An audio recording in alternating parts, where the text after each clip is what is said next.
1h08, a gente segue repercutindo outros assuntos do Congresso Nacional, porque o presidente da Câmara, o deputado Hugo Motta, encaminhou ontem para a Corregedoria da Casa várias denúncias contra ao menos quase 15 deputados. Na verdade, são vários nomes que estão sendo ainda analisados, que atuaram, numa espécie de uma obstrução e uma ocupação lá no plenário da Câmara dos Deputados. Hugo Motta enfrentou resistência para ocupar a sua mesa, inclusive na última quarta-feira. A gente recebe aqui agora a Juliana, que é especialista e doutora em ciências políticas, que vai nos ajudar a entender um pouco mais sobre as consequências, o que vai acontecer com esses parlamentares, porque o seguinte, eles estavam lá dentro do plenário, local que eles foram eleitos para ficarem de fato, e estavam realizando essa espécie de obstrução. E agora haverá um tipo de uma consequência,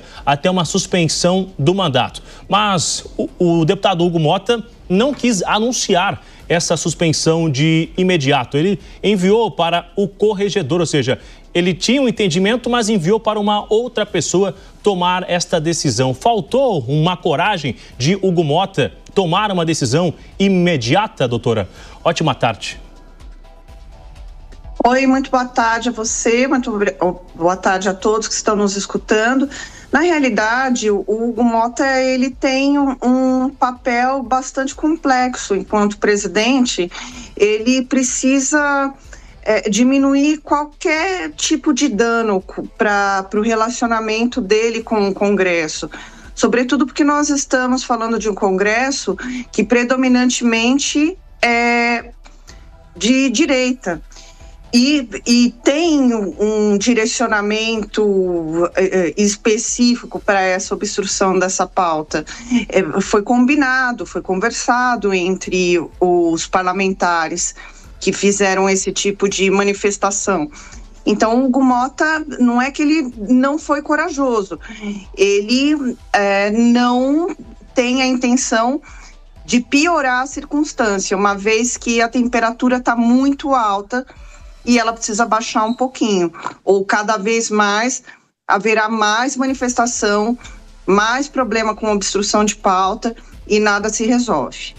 Agora, a gente viu que essa reação, no final, os parlamentares da oposição alegaram um certo acordo para colocar em votação alguns assuntos que são de interesse da oposição, mas na sequência o Hugo Motta disse que não houve nenhum acordo. Existe um risco disso voltar a acontecer, esse tipo de comportamento, se de fato esse acordo alegado pela oposição não acontecer?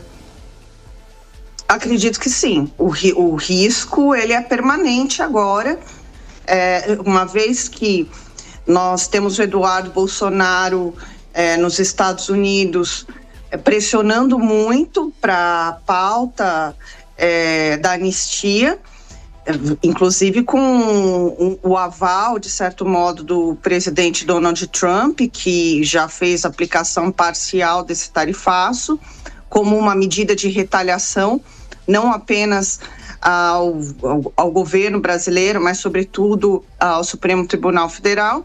Então, eles devem manter, sim, esse comportamento. Não teria o porquê não manter nesse sentido, entende? Sim, claro. Agora, essa imagem de ocupação da mesa diretora não é uma novidade. Isso aconteceu já em outras situações com aliados do governo na época de esquerda que ocuparam essa mesa, tanto quando Lula estava esperando ganhar uma liberdade, quando na reforma também estavam exigindo a saída de Michel Temer, mas as reações foram diferentes, não? Naquela época? Sim, elas foram diferentes porque são situações contextuais. Então, todo aquele que se julga lesado num momento específico, sendo de oposição especificamente, vai tomar algum tipo de medida mais desesperada. Esse ano a gente já viu até o Glauber Braga fazendo greve de fome dentro do próprio Congresso durante dias. Então, é uma maneira agressiva de se manifestar também, ainda que ele tenha tentado contra a própria vida dele nesse sentido, percebe? Então, os parlamentares vão encontrando formas de chamar a atenção pública, da opinião pública, para fazer valer a sua própria narrativa e os seus próprios interesses. Então, vai acontecer de novo? Pode ser que aconteça de novo. A grande diferença é que, numa circunstância que é atual, é parte da direita tendo esse comportamento e outrora foi parte da esquerda tendo esse mesmo tipo de comportamento. Eu acompanhei ali a confusão na hora que o Hugo Mota chegou e não conseguia assumir seu espaço, essa mesa onde ficam os representantes da mesa diretora. E aí alguns parlamentares, antes dessa situação, recorreram ao deputado Arthur Lira, que é o ex-presidente, quem articulou a campanha de Hugo Mota. E ali ficou claro que Arthur Lira ainda tem uma certa influência, né, sobre essa eleição de Hugo Mota e que Hugo Mota não conseguiu assumir as rédeas de fato. Arthur Lira, você com a sua experiência já analisou outros cenários também. Arthur Lira, ele agiria diferente ou você consegue ver que Arthur Lira foi importante nesse momento para tentar acalmar os ânimos ali na última quarta-feira, doutora? Então, a diferença do Arthur Lira, com o Hugo Mota agora, é porque ele já passou por todo o processo de presidência da Câmara. Desculpa, tá fazendo um barulho aqui que deu uma ventania. Ele passou por todo o processo já da presidência da Câmara, então ele tem uma experiência maior que o Hugo Mota não possui, embora o Hugo Mota possua um histórico político bastante significativo, mesmo em relação aos seus próprios pais, também que têm postos políticos. Então ele cresceu nesse meio. Agora, é natural que presidentes da Câmara arregimentem uma força dentro do parlamento, porque possuem muitas conexões, já fez todo tipo de acordo, já passou por inúmeros tipos de julgamentos, de dificuldades. Então, ele tem condições, sim, de ajudar em algum momento. Veja só, não faz muito tempo, a própria Jovem Pan fez uma entrevista também com o Eduardo Cunha.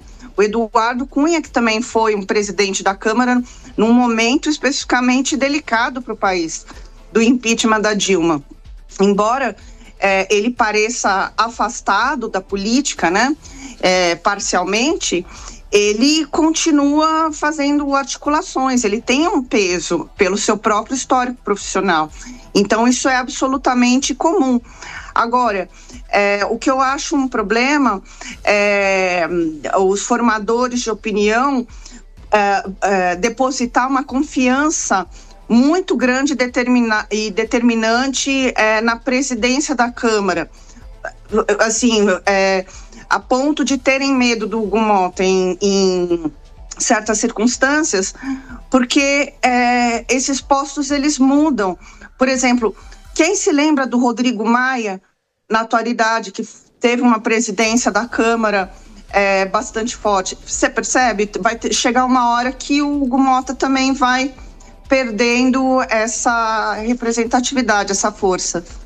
A gente vai ficar de olho, né, sobre essas reações na semana que vem. Se de fato essa suspensão acontecer, qual será o clima dentro da Câmara dos Deputados em relação ao Hugo Mota, que foi eleito, inclusive, com a ajuda da oposição e da base governista. Doutora Juliana, muito obrigado pelas informações e por nos ajudar a entender lá na frente o que deve acontecer a partir de agora.